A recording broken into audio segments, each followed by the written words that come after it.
Hello friends, welcome back to my channel. ட்ராமாக்குள்ளே போகிறதுக்கு முன்னாடி மறக்காமல் இந்த வீடியோக்கு ஒரு லைக்கை போட்டுருங்க. நேற்று வந்து என்னால் வீடியோ போட முடியலை, ஸோ அதுக்காக உங்கள் எல்லார்கிட்டையும் நான் சாரி கேட்டுக்கிறேன். சரி வாங்க, டைம் வேஸ்ட் பண்ணாமல் ட்ராமாக்குள்ளே போயிடலாமா?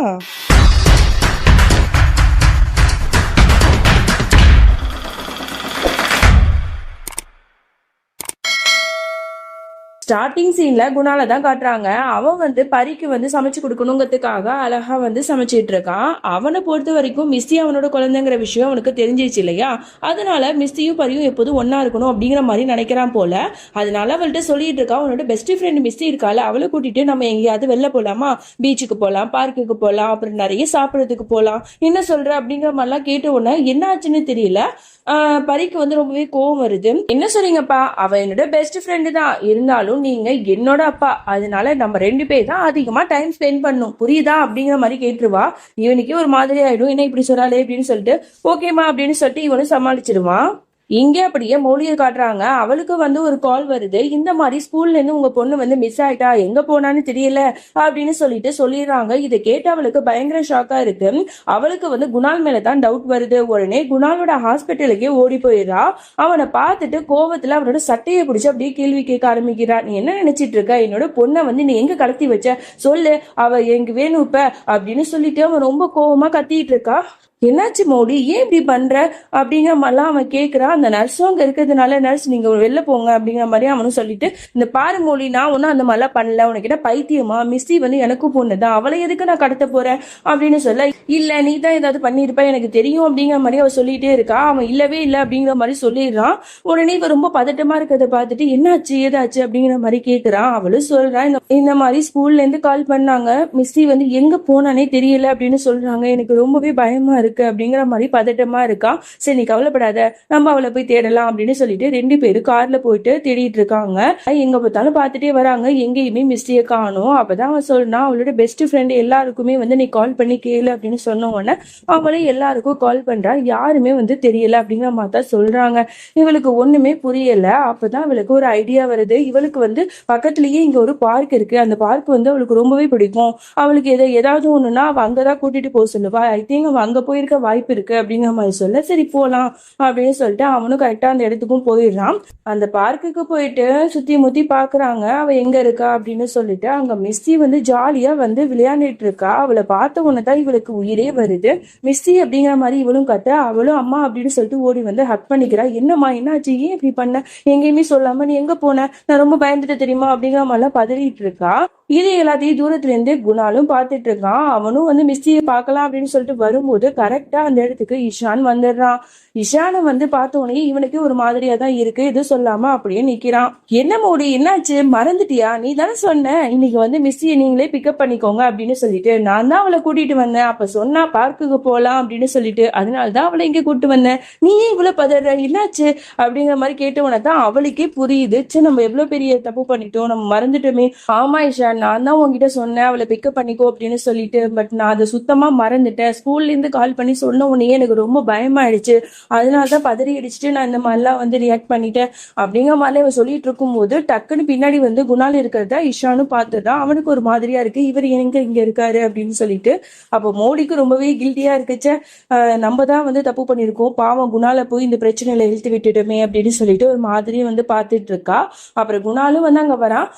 என்னாச்சு, நான் கூட பயந்துட்டேன், மிஸ்டேக் ஏதாவது நடந்திருக்குமோ அப்படின்னு சொல்லிட்டு, நல்ல வேலை நீங்க வந்து அவனை நல்லாவே பாத்துக்கிறீங்க அப்படிங்கிற மாதிரிலாம் வந்து நார்மலா பேசிட்டு இருக்கான். இஷா நீங்க ஒண்ணு தப்பா நினைச்சுக்காதீங்க, மௌலி வந்து ரொம்பவே ஸ்ட்ரெஸ் ஆயிட்டா மிஸ்ஸியை நினைச்சு, அதனாலதான் வந்து எனக்கு கால் பண்ணா, அதனாலதான் நானும் அவளுக்கு ஹெல்ப் பண்ணலான்னு போனேன் அப்படிங்கிற மாதிரிலாம் வந்து அவன் சொல்லும் போது, ஆமா மிஸ்ஸி மேல வந்து அவ உயிரே வச்சிருக்கா, அவளுக்கு ஏதாவது ஒண்ணுன்னா அவளால தாங்கவே முடியாது, அதனாலதான் வந்து மௌலி இப்படிலாம் ரியாக்ட் பண்ணான்னு எனக்கு நல்லாவே தெரியும்.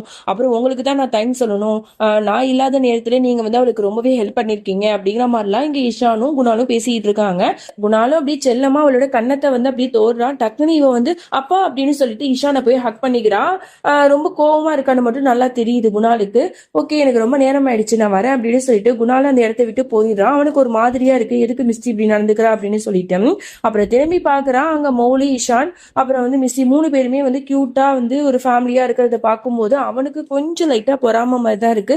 நம்ம வந்து மிஸ்டியையும் மௌலியையும் மிஸ் பண்ணிட்டோமோ அப்படின்னு சொல்லிட்டு ஒரு வருத்தத்தோடய அந்த இடத்த விட்டு போறான். அதோட மௌலி இங்க வீட்டுக்கும் வந்துடுறா. இஷானுக்கு வந்து சொல்லிட்டு இருக்கா, இஷான் உனக்காக நான் காஃபி போட்டு எடுத்துட்டு வரேன் அப்படின்னு சொல்லும் போது டக்குனு ஒரு நிமிஷம் விட்டு உனக்கு கேட்கணும், குணாலோட ஃபேஸை பார்த்தா சரியில்லையே, எனக்கு என்னமோ குணாலுக்கு வந்து பிஸ்தி தான் அவனோட பொண்ணுங்கிறது வந்து அந்த விஷயம் உனக்கு தெரிஞ்சிச்சா என்ன அப்படிங்கிற மாதிரி டக்குன்னு கேட்டுடுறான். இவளுக்கு என்ன சொல்றதுனே தெரியல.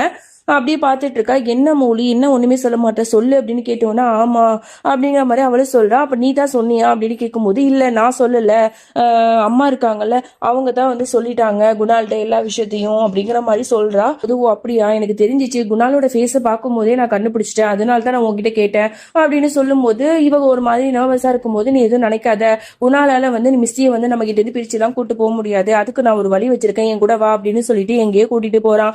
இங்க இப்படியே வீட்டுல வந்து குணால காட்டுறாங்க. பரி வந்து என்ன பண்றா, மிஸ்டிக்கு வந்து கால் பண்ணிக்கிட்டே இருக்கான். ஆனா இங்க மிஸ்டி வந்து பரி கால் பண்றான்னு தெரிஞ்சுமே அந்த காலை வந்து கட் பண்ணி விட்டுடுறா. இங்க பரிக்கு ரொம்பவே கஷ்டமா இருக்கு. ரொம்ப சோகமா இருக்கும் போது குணால் வந்து கேட்கிறான், என்னம்மா என்னாச்சு ஒரு மாதிரி இருக்கு அப்படின்னு. இல்ல, நான் வந்து மிஸ்டிக்கு கால் பண்ணிட்டே இருக்கேன், அவ எடுக்கவே மாட்டாப்பா அப்படின்னு இவ சோகமா சொல்ல, ஓ அப்படியா, அவ வந்து ஏதாவது பிஸியா இருப்பா, நீ என்ன பண்ணு, அவளோட பாட்டி இருக்காங்களே அவங்களுக்கு கால் பண்ணு அப்படிங்கிற மாதிரி சொல்லும் போது ஓகே அப்படின்னு சொல்லிட்டு பரியும் வந்து குணாலோட அம்மாக்கு தான் கால் பண்றா. உடனே அவங்க எடுத்துட்டாங்க. என்னம்மா பரி திடீர்னு கால் பண்ணிருக்க, என்ன வேணும் அப்படின்னு கேட்கும்போது, இந்த மாதிரி நான் மிஸ்டிட்ட பேசணும் அப்படின்னு மாதிரி சொன்னோன்னா ஓகே அப்படின்னு சொல்லிட்டு, இந்தம்மா பரி தான் உன்னோட பெஸ்ட் ஃப்ரெண்ட் இருக்கால, அவ தான் கால் பண்ணா, என்ன பேசு அப்படின்னு சொல்லும் போது, அவ ஒண்ணு என்னோட பெஸ்ட் ஃப்ரெண்ட் இல்ல, அவள்கிட்ட நான் பேச முடியாது அப்படின்னு போனை தூக்கி வீசிட்டு அந்த இடத்த விட்டு அப்படியே கோவமா போயிடுறா. பரிக்கு இதெல்லாம் கேட்கும் போது அப்படியே அழுகையும் வந்துருது, அப்படியே அழுதுட்டு இருக்கா. உடனே வந்து குணால் வந்து கேக்குறா, என்னம்மா என்னாச்சு, ஏன் இப்படி அழற அப்படின்னு கேட்டா, இல்லப்பா மிஸ்டி இருக்கால என்னை வந்து ரொம்ப வந்து திட்டா, நான் அவளோட பெஸ்ட் ஃப்ரெண்டே இல்லை அப்படின்னு சொல்லிட்டு போயிட்டா அப்படிங்கிற மாதிரி வந்து ரொம்ப சோகமா வந்து அழுதுட்டு இருக்கும்போது இவனுக்கே கஷ்டமாயிடுது. இவ ஏன் இப்படிலாம் பண்றா அப்படின்னு யோசிச்சுட்டு, நீ ஒன்னும் கவலைப்படாத, அவ வந்து ஏதோ கோவத்துல இருப்பான்னு நினைக்கிறேன், ஐ திங்க் அவளோட அம்மா அப்பா 2 பேர்ல யாரோ அவளை வந்து திட்டி இருப்பாங்க, அந்த கோவத்துல தான் இவ இப்படி ரியாக்ட் பண்ணிட்டு போறா, நம்ம நேர்ல பார்த்து பேசிக்கலாம் சரியா அப்படிங்கிற மாதிரிலாம் சொல்லி பரிய வந்து இங்க சமாதானப்படுத்திட்டு இருக்கான். அப்படியே இங்க மௌலியை தான் காட்டுறாங்க. இஷான் வந்து ஏதோ லாயரை பார்க்கறதுக்காக கூட்டு வந்திருப்பான் போல, கொஞ்ச நேரம் வெயிட் பண்ணும் அப்படின்னு சொல்லிட்டு 2 பேரும் வெயிட் பண்ணிட்டு இருக்கும் போது இங்க குணால் வந்து மௌலிக்கு கால் பண்ணிக்கிட்டே இருப்பான். இவளுக்கு ஒரு மாதிரியா இருக்கும், இவன் ஏன் கால் பண்றான் அப்படின்னு யோசிச்சுட்டு போய் பேசுறா. என்னாச்சு அப்படிங்கிற மாதிரி கேட்கிறா. அப்பதான் அவன் சொல்றான், நான் உன்னை டிஸ்டர்ப் பண்ணியிருந்தா ஐம் ரியலி சாரி, நான் வந்து மிஸ்ஸியை பத்தி உங்ககிட்ட பேசணும், அதனாலதான் கால் பண்ணேன், மிஸ்ஸி நல்லா இருக்காளா அப்படின்னு கேட்கிறான். அவளும் நல்லா இருக்காளே, ஏன் கேட்கிற அப்படின்னு கேட்க, இல்ல நேத்துல இருந்து நான் பாத்துட்டு இருக்கேன், மிஸ்ஸி வந்து ரொம்பவே ஒரு மாதிரி சோகமா இருக்கா, என்னன்னு தெரியல, அவளுக்குள்ள ஏதோ ஒரு விஷயத்த அடக்கி வச்சிட்டு இருக்காளோன்னு எனக்கு தோணுது, எனக்கு தெரிஞ்சு நான் தான் அவளோட அப்பாங்கிற விஷயம் அவளுக்கு தெரிஞ்சிச்சா என்ன, அவ ஒரு மாதிரி இருக்காளே, நீ அவளை கொஞ்சம் கேரிங்கா பாத்துக்க அப்படின்னு சொல்லும் போது, நீ என்ன சொல்லிட்டு இருக்க, அப்படிலாம் அவளுக்கு தெரிய வாய்ப்பே இல்லை, அப்படிலாம் தெரிஞ்சிருந்தா அவ என்கிட்ட கேட்டிருப்பா, அவ அந்த மாதிரி எதுவுமே கேட்கல, அவ ஏதோ வந்து ஒரு விஷயத்த மைண்ட்ல வச்சிருக்கா, நான் என்னன்னு பாத்துக்கிறேன் அப்படின்னு சொல்லும் போது இவனும் சொல்லுவான், ஆமா நம்ம குழந்தைங்கள நீ ரொம்ப நல்லா பாத்துக்க அப்படின்னு சொல்ல வருவான். டக்குன்னு இவளுக்கே ஒரு மாதிரி ஆயிடும், இன்னும் நம்ம குழந்தைன்னு சொல்றானே அப்படின்னு சொல்லிட்டு இதோட இந்த பாட்டை நம்ம முடிச்சுக்கலாம். இதுக்கப்புறம் என்ன நடந்துச்சுன்னு சொல்லிட்டு நம்ம நெக்ஸ்ட் பார்ட்ல பார்த்து தெரிஞ்சுக்கலாம். அது வரைக்கும் பை ஃப்ரெண்ட்ஸ்.